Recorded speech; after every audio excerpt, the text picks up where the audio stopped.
Assalamualaikum warahmatullahi wabarakatuh. Alhamdulillahirabbil alamin wassalatu wassalamu ala asrafil anbiya'i wal mursalin sayyidina Muhammadin wa ala alihi wa ashabihi ajmain. Terima kasih Cik Sandy dan rakan-rakan dalam kelab pidato. Tajuk ni saya tak kurang sangat dah, tapi saya cubalah nak bawa berdasarkan pengalaman saya daripada kecil sampailah sekarang. Pengalaman-pengalaman yang berlaku dalam kehidupan yang kita alami, yang mana soal kejadian manusia dan jin ini wujud, wa ma khalaqul jinna wal insa illa liya'budun, menjadikan manusia dan jin semata-mata untuk abdi kepada Allah. Maknanya jin dan manusia ni wujud. Jin alam lain, manusia alam sebegini. Kehidupan sama, cuma jin adalah di kalangan ada yang Islam, ada yang kafir, di kalangan iblis dan juga di kalangan syaitan. Ini yang merupakan mengganggu kepada anak Adam. Memang itu sumpah dari kalangan jin, iblis, syaitan daripada awal kejadian manusia. Bila Allah jadikan manusia dan Allah suruh supaya di kalangan jin, di kalangan malaikat, di kalangan para malaikat sujud kepada Adam, maka salah seorang daripada malaikat tidak sujud kepada Adam. Maknanya bila saja salah seorang tidak sujud kepada Adam, maka dia keluar daripada kalangan para malaikat dan dipanggil iblis. Inilah puncanya dendam di kalangan iblis, syaitan dan jin ini kepada anak Adam. Kerana kejadian mereka ini, kejadian manusia ini dipanggil khalifah ini, dia akan sujud kerana manusia ini jadikan lebih mulia, jadikan daripada tanah yang kotor, tetapi iblis ini daripada cahaya yang baik, mana mungkin untuk sembah kepada manusia. Tetapi arahan Allah Subhanahu Wa Taala, maka seluruh para malaikat sujud kecuali iblis. Apa yang saya nak gambarkan berpengalaman saya ketika mana saya kecil di kampung, nun jauh di kampung, mana? Gunung Semanggut, kawasan pendalaman ketiga itu. Mana tu? Tidak ada pembangunan. Taiping, Bagan Serai, kawasan Gunung Semanggut sekarang kawasan ikan arwana. Tetapi saya duduk di kawasan pendalaman. Saya duduk dengan nenek saya ketika masa itu dalam tingkatan 1. Masih saya ingat lagi, nenek saya seorang bidan. Ketika itu orang pun akan bila saja nak bersalin akan ambil bidan kampung. Saya adalah orang yang bersama duduk dengan dia. Rumah di kampung yang sederhana, besar begini rupa, kawasan sawah, jauh, dengan keadaan yang memang kalau orang dah malam memang tak keluar lagi dah. Dah agak seram, takut suasana di situ. Saya duduk dengan nenek saya kerana dia seorang bidan yang dihormati seluruh di Gunung Semanggut, orang kenal. Jadi apabila malam saja pukul 2 pagi ke pukul 3 pagi ke, apabila isteri saya bersalin, maka dia akan panggil datang ke rumah untuk ambil nenek saya dan saya akan pergi bersama. Saya akan ikut bersama. Kalau ketika di kampung itu naik basikal, maka saya akan duduk di hadapan.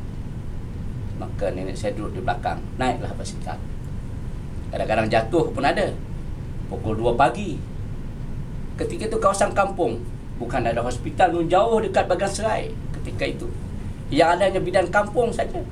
Dialah satu-satunya bidan kampung yang dihormati, orang semua kenal. Dan saya memang duduk dengan dia. Pengalaman jatuh biasa, pengalaman bagaimananya berlaku kena rasuk, ada pengalaman yang ketiga nak bersalin terjun parit pun ada. Saya berada bersama. Satu ketika bersalin, salah seorang daripada orang kampung yang nak bersalin, oleh kerana waktu itu sudah pukul 3 pagi, lebih kurang 3 pagi, saya tidak dibawa. Nenek saya tidak bawa kerana masa itu dah terlampau suntuk dan saya tidur.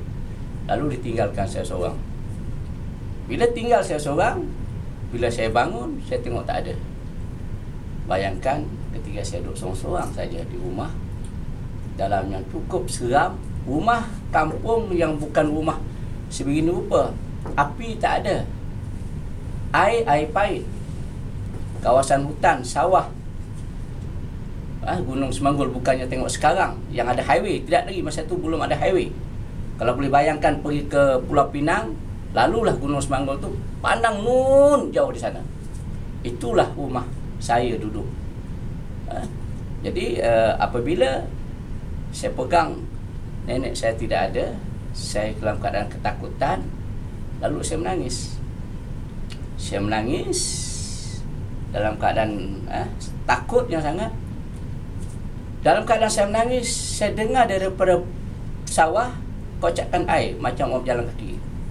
Tutak-tutak sehinggalah naik ke rumah. Dan saya ingatkan itulah nenek saya. Bila saya cerita, bulu rumah saya naik balik daripada teringat balik. Saya teringat balik, saya naik balik. Ketika itu bila masuk, saya ingatkan nenek saya, lalu dia tepuk. Dia kata diam. Nenek pergi bidan, sudah pun bersalin, sudah pun lahir anak perempuan. Dia sebut anak perempuan. Saya ingat nenek saya. Bila saya buka mata, memang saya nampak mata yang cukup merah. Bayangkan ketika itu, yang depan mata saya, masa itu dalam tingkatan 1. Saya tak tahu ketika itu bagaimana, boleh kerana pengalaman saya dah bersama dengan nenek ini bermacam-macam. Tapi hari itu adalah depan mata saya sendiri. Saya rasakan ketika itu ialah dalam keadaan kita yang masih lagi kecil, apa yang kita tahu baca ketika itu? Kita tidak hafal ayat kursi. Kita tidak hafal hasbiyallahu la ilaha illahu alaihi tawakkaltu wa huwa rabbul arsyil. La ilaha illa anta subhanaka inni kuntu minal zalimin. Kita tidak menghafal ayat tersebut. Yang kita tahu ketika itu hanyalah seronok. Saya cukup bimbang ketika itu, dalam keadaan mata yang cukup menyeramkan, mata merah yang saya bayangkan sampai hari ini. Wajah dia bagaimana?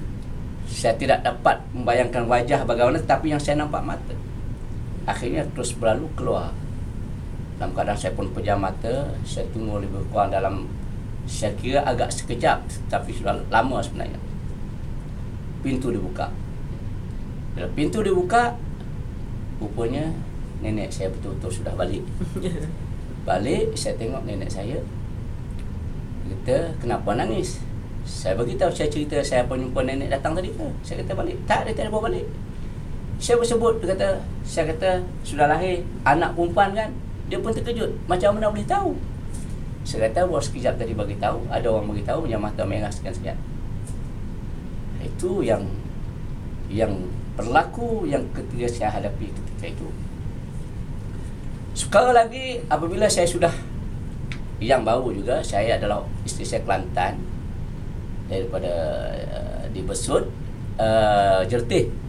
Biasalah saya akan balik ke kampung naik kereta. Kita sudah mendengar cerita dekat Marapuh, satu surau yang lama yang orang banyak kali kena, ada kenduri, kumpulan bonian dan sebagainya. Saya bila mendengar perkara ini biasa, sebab dalam pendekatan kita bahawa manusia ini dia mesti ada dipanggil korin. Dalam manusia ada satu benda yang dipanggil korin, yang kita perlu mendidik korin kita berani ataupun tidak.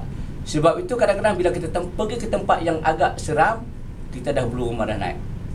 Kerana korin kita dah bagi tahu bahawa di depan itu ada perkara yang menyeramkan.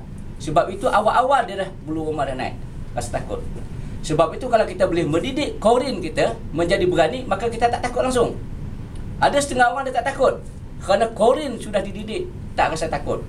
Tetapi kalau ada orang rasa dia punya korin daripada awal, dia rasa takut, maka kita pergi ke satu tempat, bulu rumah kita naik. Sebab itu bomoh, macam mana dia boleh tahu masalah orang ni begini. Kenapa? Kerana hubungan korin dia dengan korin tersebut sudah ada. Sebab korin dia beritahu dengan korin tersebut sekian. Saya pernah test perkara ni tuan-tuan. Pernah berlaku tepat satu kes saya nak cerita sebelum saya cerita nak ke yang saya balik kampung tadi. Satu kes saya dekat Dengkel, saya pergi. Saya nak dapatkan satu orang ni duduk di mana sekarang ni. Dia duduk di mana? Saya pergi dekat Dengkel, jumpa dengan orang, saya tunjuk gambar ni. Hari ni budak ni duduk dekat mana? Dia cerita, tengok. Dia kata budak ni duduk dekat Pudu Raya, 3-4 orang dengan budak lelaki. Besok saya balik rumah, saya pergi jumpa orang yang tersebut budak tadi. Saya tanya, semalam kau pergi Pudu, duduk lepak dengan budak lelaki, buat apa? Dia terkejut. Macam mana saya boleh tahu? Macam mana saya boleh tahu yang duduk dekat Pudu Raya dengan grup berapa orang, 4 orang duduk situ? Saya kata, saya tahulah. Maknanya saya dah pergi jumpa pemuda dekat Dengkel tadi. Maka itulah bila saya wujud dengan Ustaz, saya tengok ada hadis soal korin ini sudah pun beritahu di antara kalangan dia. Korin sama korin dah beritahu menyebabkan dia dapat maklumat. Baik. Dalam perjalanan saya daripada Merapuh ke atas, saya waktu tu lebih kurang dalam Maghrib dekat sebelum ke Gua Musang, tempat rumah tak ada orang. Memang tidak ada orang dekat dekat sebelum sampai Gua Musang itu adalah rumah orang. Saya tengok satu orang berjalan melambai ke arah saya. Saya tanya dengan rumah saya, ada nampak satu orang perempuan tak melambai? Dia kata tak ada. Saya nampak, kata tu nampak melambai. Dia kata tak nampak. Anak-anak saya di belakang. Dia kata dia tak nampak. Saya kata nampak itu perempuan tengah berjalan, panggil, tak nampak lah. Dia kata tak nampak bang. Bila saya fikir, dia kata tak nampak, saya nampak. Saya bukan tertidur, saya tengah memandu. Confirm saya nampak. Selepas saya merapuh, yang pernah orang sebut di atas antara Gua Musang yang rumah tak ada, saya nampak memang sahih. Yang agak cantik perempuan dia, panggil. Tetapi ialah bila saya ingat, bila tanya rumah tak ada, maka kita bacalah beberapa ayat yang kita boleh mententeramkan keadaan. Alhamdulillah, maknanya sehinggalah saya sampai dekat rumah, yang saya terfikir perkara-perkara tersebut boleh berlaku yang saya lihat. Kemudian yang terakhir baru lagi berlaku, saya ingat lebih kurang dalam tahun lepas dekat Pejabat. Ketika itu pelajar, biasalah dia bila ada yang buat kelas malam, kelas pelajar kumpulan yang sudah dewasa, PLK. Bila habis saja untuk praktikal, saya turun daripada bawah, memang saya tutup lampu. Bila saya tutup lampu dekat sebuah universiti, daripada bawah memang confirm tutup lampu. Saya 3 orang nampak lampu buka. Lalu kawan tanya, Zul, bila kau buka lampu sekejap? Tadi saya tutup lampu, lepas tu tutup, buka, tutup, buka, tutup, buka. Depan mata 3 orang nampak. Baru lagi berlaku. Saya kata macam mana boleh berlaku macam ni? Oleh kerana saya nak masuk balik tengok dalam bilik, saya tak berani. Saya tak berani tengok balik, saya terus tinggalkan macam tu saja. Pada hari esok kan, bila saya tunggu lagi ada pelajar nak buat praktikal, tapi tak datang. Selepas sembahyang maghrib, saya duduk, saya tercium baunya cukup wangi. Saya tengok pintu buka, confirm lalu pintu buka. Saya tahulah pintu saya. Saya tahu, saya dengar, saya tak jauh. Dan bilik saya antara tak jauh. Maknanya bila buka, lalu nampak bayangan dan wangi yang ada. Ketika itu saya duduk dalam bilik. Ni waktu dewasa ketika ini ni. Waktu ini ni. Cuma yang saya boleh bagi tahu, saya bercakap dekat luar, saya keluar, saya tak akan lari daripada pejabat saya. Mati, hidup, apa pun terjadi, silakan keluar. Saya tak akan lari daripada pejabat saya ini, sebab ini tempat cari makan saya. Tempat cari makan saya, dan pelajar-pelajar adalah yang selalu masuk sini. Silakan keluar, tunjukkan rupa, saya takkan lari. Saya nak lari mana? Ini bukan tempat yang macam sini boleh saya lari. Ini pejabat saya yang setiap hari saya ada. Semalam pun boleh boleh mainkan macam sebegitu rupa. Tapi hari ini saya tidak akan lari. Semerbak wangi. Akhirnya saya bacalah ayat kursi daripada awal 3 kali, 3 kul sampai 3 kali. Kemudian saya yakin bahawa manusia lebih mulia daripada iblis. Maknanya saya yakin bahawa saya ada kekuatan sebagai manusia. Silakan keluar. Akhirnya dalam masa momen hilang tu, cuma saya pum bunyi sedikit mungkin pintu, dan akhirnya saya pun tak tunggu lama dalam keadaan yang sebegitu. Mana kita berani, kita takut, berani takut kadang-kadang, sebab Korin sudah menunjukkan sikap dia berani takut pun saya pun baliklah. Jadi kesimpulan yang boleh kita ambil bahawa apa sahaja yang ada yang berlaku, yang kita hadapi dengan makhluk halus ini, maka kita kena yakin bahawa dia adalah dijadikan oleh Allah Subhanahu Wa Taala, dan kita adalah manusia yang dijadikan lebih mulia daripada dia.